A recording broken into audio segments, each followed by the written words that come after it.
देखिए, अगर सिटीज़नशिप वाले चैप्टर की बात करें ना, तो पहले इसका हम थोड़ा-सा बैकग्राउंड देख लेते हैं। देखिए क्या है ना कि इंडिया में जो सिटीज़नशिप है ना बेसिकली, जैसे मान लीजिए कोई पर्सन इंडिया में है, ठीक ना?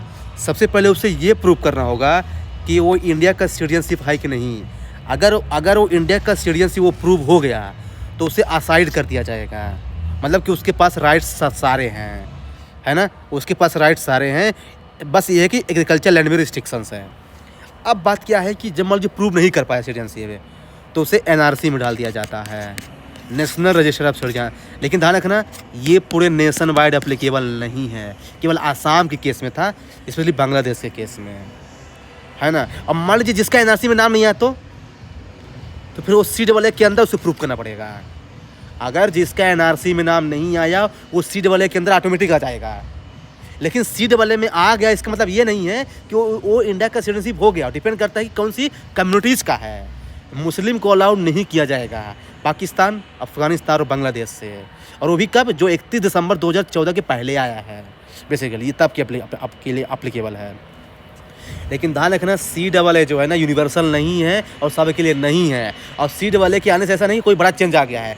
सीट वाले केवल एक चेंज लाया है कि इसने जो है ना टाइम को जो है ना रिड्यूस कर दिया है, जल्दी काम हो जाएगा, आपको जल्दी से सिटीजनशिप मिल जाएगी, मतलब नेचुरलाइजेशन या फिर रजिस्ट्रेशन के थ्रू।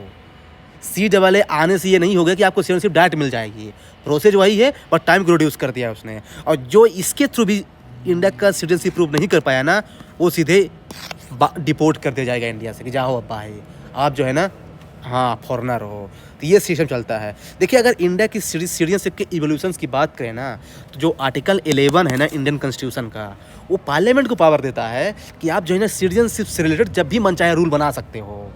ध्यान रखना, इंडिया में एग्जीक्यूटिव के थ्रू किसी को भी सिटीजनशिप नहीं दिया जा सकता, ये चीज़ ध्यान रखिएगा।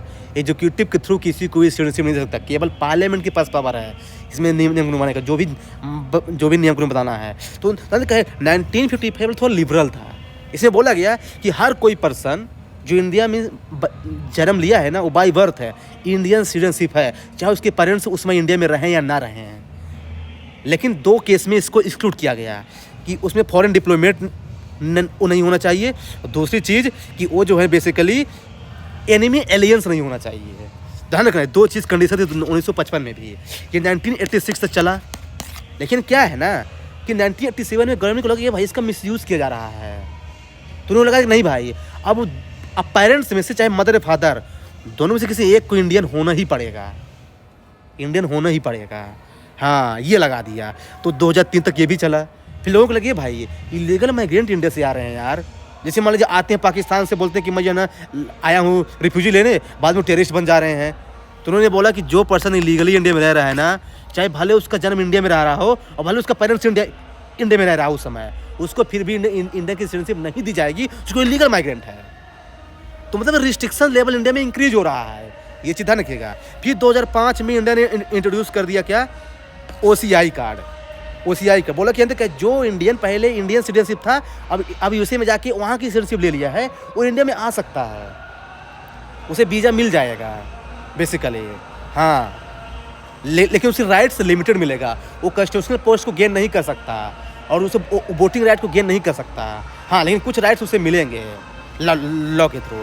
लेकिन 2015 में जो है ना, पहले पर्सन ऑफ इंडियन ओरिजिन था, उसको मर्ज कर दिया OCI में, क्योंकि दोनों का पर्पज एक ही था, इसलिए मर्ज कर दिया।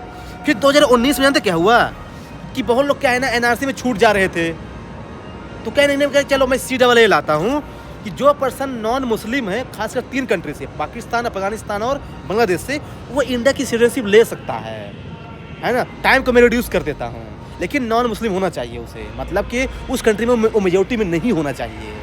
तो ये इसके थ्रू कवर हो जाएगा, लेकिन ऑटोमेटिक किसी को नहीं मिलेगा। ध्यान रखना, ये आर्टिकल 14 का वायलेशन करता है, जो ये आर्टिकल 14 का सीधे वायलेशन करता है। फिर हाँ, अब देखिए ये हो गया रूल। आपको जानते क्या डिफरेंसेस भी है। डिफरेंसेस ये है कि OCI और फॉरेनर में क्या डिफरेंस होता है। OCI मतलब फॉरेन नेशनल है, उनको केवल कुछ प्रिविलेज मिल रहा है, और फॉरेनर का मतलब होता है कि सीधे फॉरेनर है, उसे कभी भी इंडिया की सिटीजनशिप नहीं मिली है। और OCI का मतलब होता है कि उसे पहले थी, अब छोड़ दिया है। ध्यान रखिएगा, तो ये डिफरेंस है बेसिकली, ये चीज़ ध्यान रखिएगा। इसकी वजह क्या है, इसके बाद ये है कि ये रिफ्यूजीज़ क्या है, रिफ्यूजी मतलब जानते क्या होता है कि मतलब ऐसे पर्सन जो उनका अपने देश में परसिक्यूशन हुआ है, अब इंडिया में आए हेल्प की मदद से, तो एज ए ह्यूमन राइट जो है ना इंडिया उनको हेल्प करता है, ध्यान रखना। इंडिया का कोई एप्लीकेशन नहीं है इसमें हेल्प करने के लिए, वो तो इंडिया ठीक है वसुधैव कुटुंबकम के कारण हेल्प कर देता है बेसिकली। आर्टिकल 21 सुप्रीम कोर्ट के उसके कारण, जैसे तिब्बतन रिफ्यूजीज, श्रीलंका रिफ्यूजीज, ये है बेसिकली। इलीगल माइग्रेंट और रिफ्यूजी सेम नहीं है।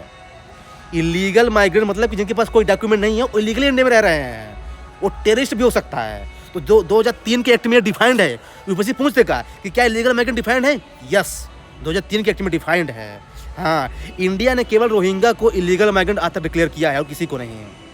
यहाँ तक कि यूनाइटेड नेशंस भी रोहिंग्या को स्टेटलेस पर्सन डिक्लेयर कर दिया गया है। स्टेटलेस पर्सन का मतलब ये होता है कि जो किसी भी देश की सिटीजनशिप उसके पास नहीं है, किसी भी देश की सिटीजनशिप उसके पास नहीं है इस समय, उसे बोलते हैं स्टेटलेस पर्सन बेसिकली। हाँ, देखना, ऑल रिफ्यूजीज और foreigner but not all foreigner are refugees. ऐसा नहीं कि कोई भी फॉरनर इंडिया बारे बोले कि मैं रिफ्यूजीज हूँ, नहीं नहीं नहीं। रिफ्यूजी मतलब ये होता है कि जिसका परसिक्यूशन हुआ है वो केवल माना जाएगा रिफ्यूजीज के अंदर, ये ध्यान रखिएगा। ये है डिफरेंस बेसिकली।